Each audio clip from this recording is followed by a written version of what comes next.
প্রিয় নতুন বৌঠান, এত বছর ধরে আমার মৃত্যু উদযাপনের মধ্যে দিয়ে আমি এটুকু বুঝেছি, পার্থিব জীবনে উদযাপনটাই বড় কথা। মনে যে আমাকে রেখেছে এটি সবচেয়ে বড় করে, সবচেয়ে বেশি করে দেখানোটাই যেন সবচেয়ে বড় বস্তু। মনের ভেতরকার আবেগকে বাইরের রোশনায় না পড়ানো পর্যন্ত এদের যেন কিছুতেই শান্তি নেই। তা করুকে, আত্মা পরমাত্মা বা একেবারে বিলীন হয়ে যাওয়া নিয়ে আমি কবেই বা কতটুকু ভেবেছি। জ্যোতি দাদা এদিক থেকে আমার কাছে বেশ ফুরফুরে একটি মানুষ, হাত পা খোলা, যেন এই বুঝি উড়ান দেবে এক বুক প্রত্যয় আর আনন্দ নিয়ে। নিজের মৃত্যু নিয়ে আমি তত বিচলিত নই, কারণ আমার মৃত্যু এসেছিল জীবনের অন্তিমতম অমোঘ নিয়ম মেনে। কিন্তু তুমি কেন ওভাবে চলে গেলে? বাবা মশাই তোমার মৃতদেহের ময়না তদন্ত করতে দিলেন না দেখে যার পরনায় দুঃখ পেয়েছিলাম, রাগও হয়েছিল। এটুকু বুঝেছিলাম ঠাকুরবাড়ির সম্মানের প্রশ্নেই তিনি কোনো সংবাদপত্রেও তেমন করে তোমার মৃত্যু সংবাদ জানাননি। তাই বলে ময়না তদন্তের ক্ষেত্রেও জীবনে কম মৃত্যু আমি দেখিনি, সন্তান শোক পর্যন্ত। প্রতিটি মৃত্যুই আমার কাছে শেষ পর্যন্ত মহাজাগতিক নিয়মের চাইতে ক্ষুদ্রতর মনে হয়েছে, এবং কোনো মৃত্যুই জীবনের চেয়ে বড় নয়। আমার তিরোধানের এত বছর পরেও মানুষের এই যে ভালোবাসা, এত শ্রদ্ধা, এত ফুল, এত আমার গান, কবিতার ছড়াছড়ি চারিদিকে, তারপরেও আমার মনে হয় এগুলো নিছকই আত্মবিস্মৃতির প্রচেষ্টা ছাড়া আর কিছুই নয়।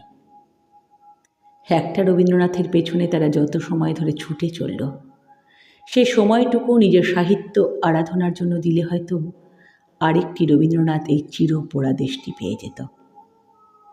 কারণ নতুন বৌঠা, তুমি তো জানো আমি আজীবন বিশ্বাস করে এসেছি প্রতিটি মানুষের ভেতরে একটি মহীরুহর বীজ লুকিয়ে থাকে। রবীন্দ্রনাথ না করে, নোবেল না করে অভাগাগুলো যদি নিদেন পক্ষে নিজেদের পেটের ভাতের জোগাড়টুকু করে রাখতে পারত, তাহলেও অন্তত অভাগাগুলোকে না খেতে পেয়ে আত্মহত্যার পথ বেছে নিতে হতো না। তুমি মরলে মনের খিদেই, মনের জ্বালায়, ওরা মরল পেটের। মাঝখান থেকে নতুন বৌঠান, তোমার এই রবি পৌত্তলিকতার আসনে আসীন হয়ে গেল। পুতুল পুজো যে কি নির্মম!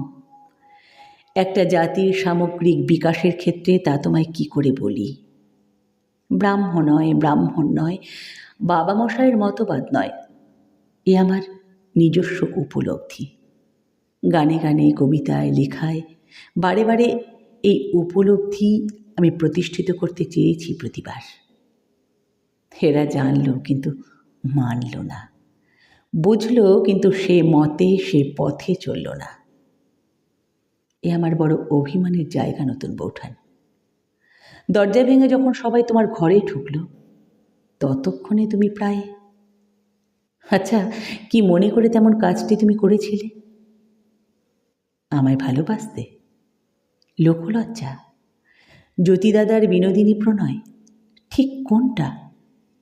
নাকি তোমার সামগ্রিক জীবনবোধের প্রতি যে অমোঘ উদাসীনতা, সে চরম বৈরাগ্যই তোমাকে ওই পথ বেছে নিতে বলেছিল? আমি সত্যিই জানি না নতুন বৌঠান। আমার কবি সত্তার বাইরে গিয়ে, আমার শিল্পী সত্তার বাইরে গিয়ে আমি যে একজন রক্ত মাংসের মানুষ, এরা আজ ভুলে গেছে। সাধনাই আমার ঈশ্বর, অক্ষরই আমার পরম ব্রহ্ম, অথচ এরা কেবলই উদযাপনে সে আমার নিভৃত প্রাণের দেবতা। কে আমার থেকে, তাদের থেকে দূরে ঠেলে ফেলে দিলে। কখনো তারা তোমাকে আমার জীবন দেবতা ঠাউরালে, কখনো আমাকে তোমার সখা। আমি প্রতি পায়ে পায়ে নূপুরের মতো বেজে গেলাম, আর আমার নিক্কণের সুরে তারা বাণিজ্য করে গেল। বিজ্ঞাপনে ছেয়ে গেল আমার মুখ। আমি এখন তাদের সব চাইতে বিজ্ঞাপিত কবি।